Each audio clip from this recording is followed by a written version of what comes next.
to the Bible. Oh, so, so yeah, they're not exactly. So maybe you can help me out because I'm kind of. I tried to talk to him, but he went on discussion for Okay. but you didn't. You're talking to him. I'm not going to gate crash your party.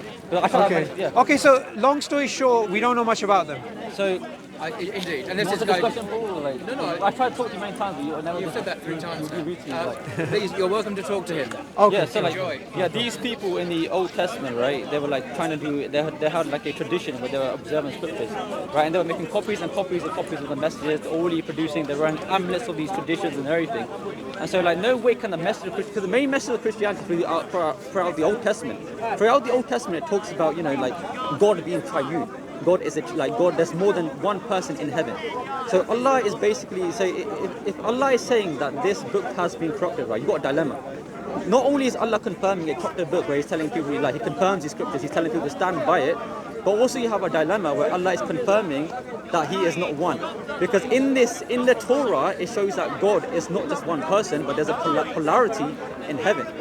So there's a big dilemma. Not only do you have Allah confirming the book. Okay, so I don't think you understand what a dilemma is. I'll explain to you what a dilemma is. Like a paradox kind of. So Sorry? So basically, not only is Allah confirming the corrupted book, He's also confirming that in this book, right, that that He is not one, but He's polarity. Okay. But then again, Surah Ikhlas says Allah is one. So look, let's break it down a bit because you've made a few fallacies. Okay, the first is I think you've mistaken the idea of because you've made several blunders in one go. Let's break it down one at a time. But it says in Surah 2, right, that Allah's confirming I didn't have with them in their hands. Look, in the 6th century, they had the gospel what we have today. I understood your point. Yeah. But you've said quite a few things, so I'm trying to break it down structurally. The first fallacy you committed is the non sequitur fallacy. Okay, are you aware of what that fallacy is? You can quote fallacies and fallacies, but like it doesn't make it to be a true valid argument. Because I'm telling you based on your Quran. Okay, so firstly, based on your I didn't. I let you say your point. Now I'm trying to basically address what you said. Sorry? Do you want to time the discussion? No, I mean I let you speak throughout. We don't need to time it. I pretty much in this conversation maybe spoken 10% of the time, and I've let you. Let me get the surah because I want to get the surahs a bit. So I think so first surah it says. Okay, so Ish, can I just point out something? You made your point, right? So I'm trying to address the point. I'm committing fallacies, but I'm not going to commit any. Like, no, but I'm going by what your Quran is saying. No, but you're getting a little bit uncomfortable with me. I'm getting by what your Quran is saying. Okay, so you will try to bring up Paul Williams. No, because you used a term I've never heard before, so I asked Paul Williams what that term was. I'm going by basing everything your Quran said, and So to make it easier, let me just explain what you said. And you let me know if I missed out anything. You make a point. I'll do 1 minute, then I'll speak. No. You're not going to give me time. It doesn't work that way. No, I'm saying I'm going to give you. I'm not going to time it. I'm going to let you speak. Yeah, of course you are. Okay, so firstly, let me explain to you the non sequitur fallacy. The non sequitur fallacy, and you've made a lot of fallacies and a lot of a mix. That's an approach to fallacies. A mix of fallacies doesn't.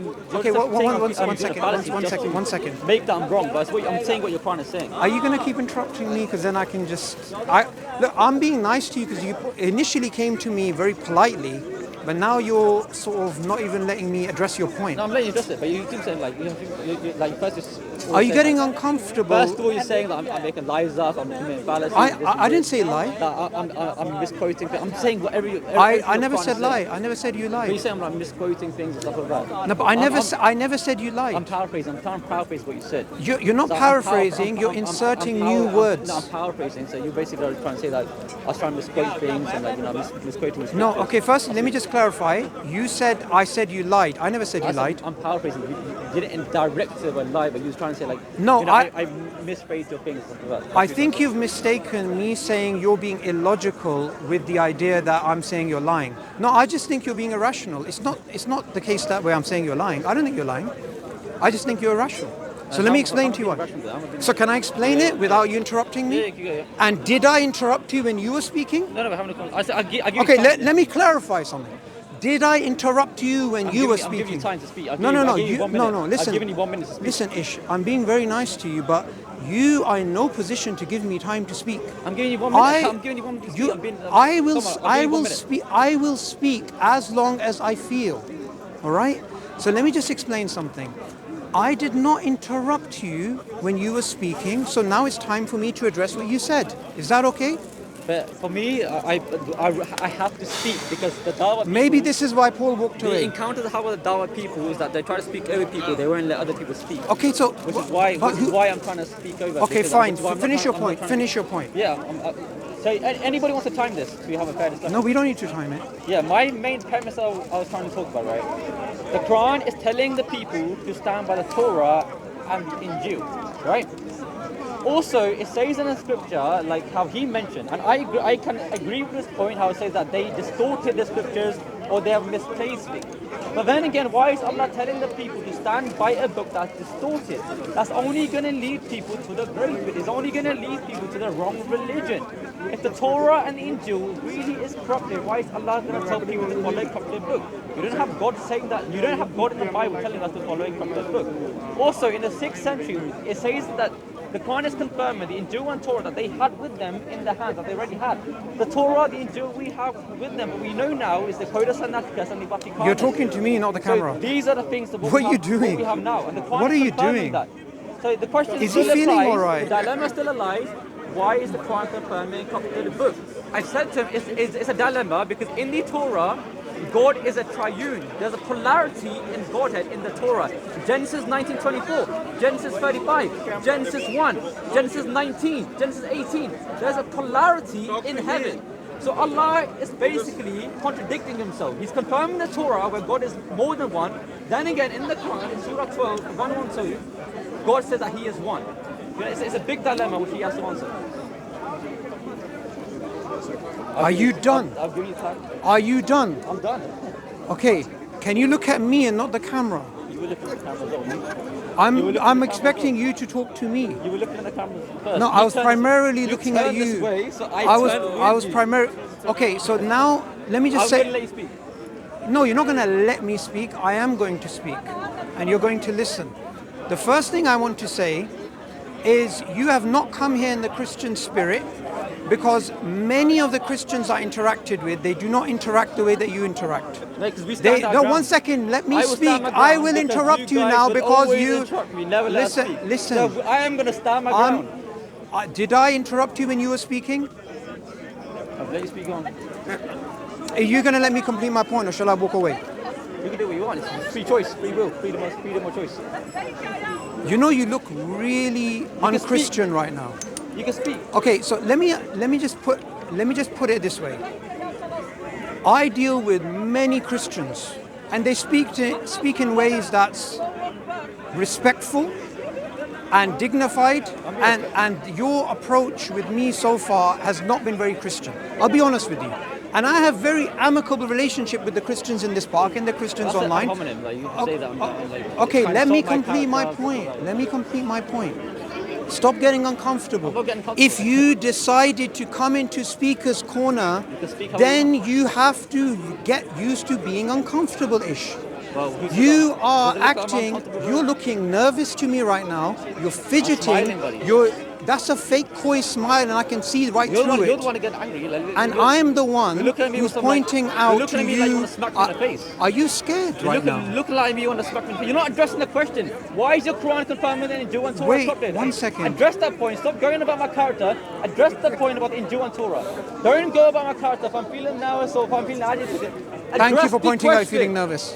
Address the Thank you for question. pointing out you're feeling He's going nervous. about ad hominem attacks because he does not want to address the question. I've given him time to speak. I said, let's time the debate. Doesn't want to time it. Address the question. I give you 1 minute. Why is the Quran confirming a distorted book? The Quran says that the Torah and the Gospel is distorted. People have distorted them, misplaced it. Then again, he's telling the people to stand by it.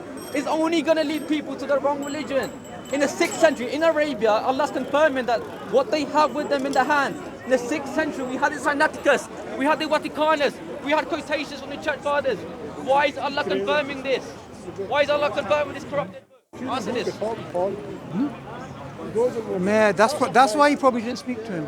Yeah. Answer this. Don't go on about my character. Address the question, address the answer. I'm giving you 1 minute to speak.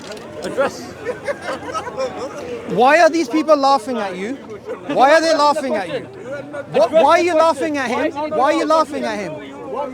He's appealing to a crowd. Why are you laughing at him? He's appealing to a crowd. Why is everyone here laughing at you? Look, Why is everyone laughing at you? Because he can't answer the question. Huh? Why is the Quran confirming a corrupted book? In the Torah, God is plural. Can I He speak states now? that God is the Trinity. Can Why I is Allah speak? confirming that He's triune? All When the Surah people Ikhlas, here, he states all he's the one. people here were Contradiction. laughing at you. Okay, so Answer let me the explain question, to you. Suboor. Let me explain. Listen, let me. Answer that question. Can I talk? Address the question without doing any ad hominems or appealing to a crowd. Answer the question. I'm not your dimmy. What? I'm not your dimmy. Answer the question. You're not a dhimmi. I'm not your dimmy. Go on. What's a answer the- dhimmi? I'm not. In other words, I'm not your doormat, which you can walk over and try to interrupt the conversation, which you can try and walk over me. Like how all the dawah people who are faced, they try to interrupt, they try to walk over, not give you a chance to speak. I am us Christians. We are not soft. You're not- We you're love not our very- Muslims, you're but we not- will stand our grounds in the name of Jesus Christ. You are not being very Christian. You are What not. does it mean to be a Christian? It's to be Well, mean okay, to follow Christ. I'll give you. Christ was loving, but he also stood his ground. Okay, are you being loving? Okay. Yes, I love you. Inside my heart, I love you. But I'm also standing my This ground guy. against you. I'm not letting you walk over Why is me, that guy? and I'm Why not are being your people doormat. laughing at you right now? Because I know I'm Because standing you my ground. don't represent Because I know I'm standing Christianity. my ground. You don't represent the Christian spirit. You've actually made a mockery of your own religion. So I'm going to make my point after you've done your introduction my point 3 so many times. So now I'm made my going to point. address Address the this. question. Address Now, the question. what he basically said is this. There's a dilemma. For a dilemma to take place, there has to be a logical argument. He didn't provide a logical argument. He provided 2 contradictory statements. The first statement he provided is that the Quran is telling us to believe in the Bible and the Torah as it is right now, which it does not. So that's the first falsehood.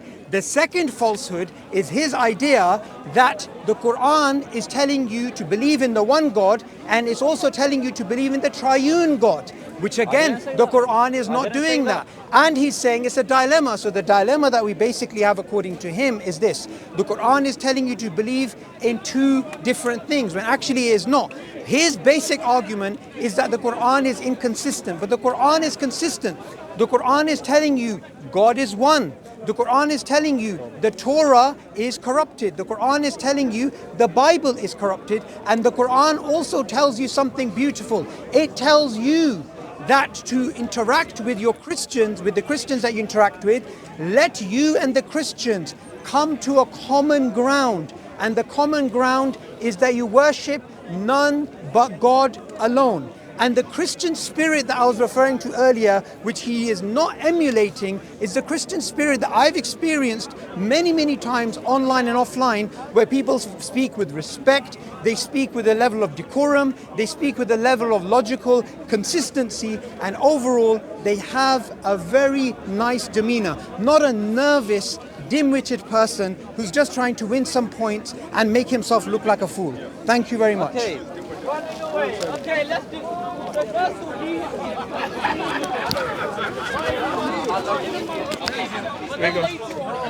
Whose are these? Allah is telling these people to stand by the gospel and the Torah. You have a dilemma.